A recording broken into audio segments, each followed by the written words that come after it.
Today I'll be introducing you to the latest unit that we've just completed commissioning at ILS.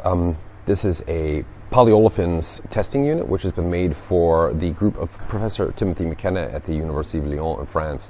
It's quite a unique unit because we're doing polyolefins in a fixed bed type reactor. It's referred to as a stop flow reactor. Fixed bed polyolefins is rather unconventional, typically done in a slurry type reactor. In this case, the reason it's done in a fixed bed is because we want to expose the catalyst to monomer for a very short period of time, typically in the order of 1 to 30 seconds, to study the polymer formation in the very initial stages of reaction. This is one of the specialties of the groups of Professor McKenna, which focuses a lot around the reaction kinetics of polyolefin syntheses. The unit itself consists of a feed dosing section here where we have the ability to add ethylene. We're looking at polyethylene synthesis here. Hydrogen can be co-fed at very low concentrations as well. We have the ability here via a Bronkhorst SEM vaporization system to dose low amounts of co-monomer and vaporize them continuously.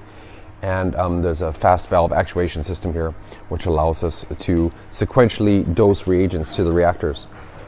In this case we have 3 reactors, small fixed bed reactors here which you see. One has been removed and we'll show you a close-up of that later. These reactors are specifically made for us to be able to load them and unload them in an inert glovebox environment so that the catalyst isn't deactivated via oxidation.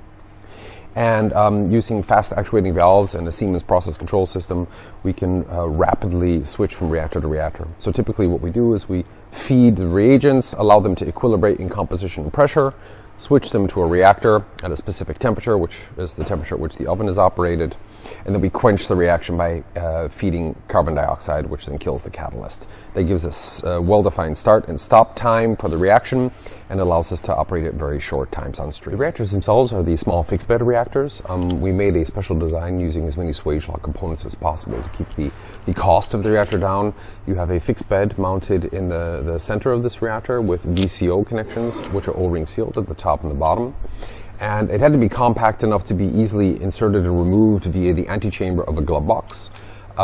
It's filled in an inert glove box environment, and then we use these small crypt cap seals, which you can see, for sealing the top and the bottom of the reactor.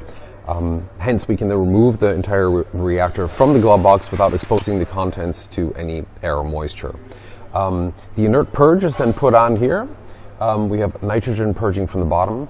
Via a needle, we can then insert the reactor here. The needle then pierces the septum at the bottom and then via the top. And then we have the VCO connections from swage lock, which are then used to actually seal the reactor so that it's pressure tight for reaction. One of the other advantages of the reactor design used here is that we have thermocouples, in this case 1/32 inch thermocouples, which have a very low thermal mass located above and below the catalyst bed. They terminate literally directly above and below the bed. This gives us a very good way to measure the heat produced during reaction. This is valuable either for quality control, for comparing different catalysts over 3 reactors, as well as for the kinetic studies where heat evolution is one of the key parameters which one wants to measure. Last but not least, I'll show a bit of the software. The system is based on a Siemens operating system. It's fully automated. You see here, for example, the feed dosing section here where we have different mass flow controllers. We use a Coriolis mass flow meter for dosing ethylene and propylene, which is important because the heat capacity varies very strongly as a function of pressure and temperature. We also have the ability with the Bronkhorst vaporization system to add various co-monomers at specific flow rates.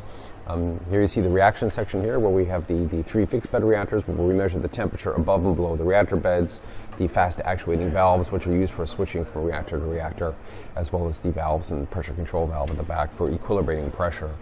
In the experimental control section, we've made it so that you have predetermined reaction steps. So reaction times and conditions can be pre-programmed by the user here and saved, and then very reproducibly executed from reaction to reaction.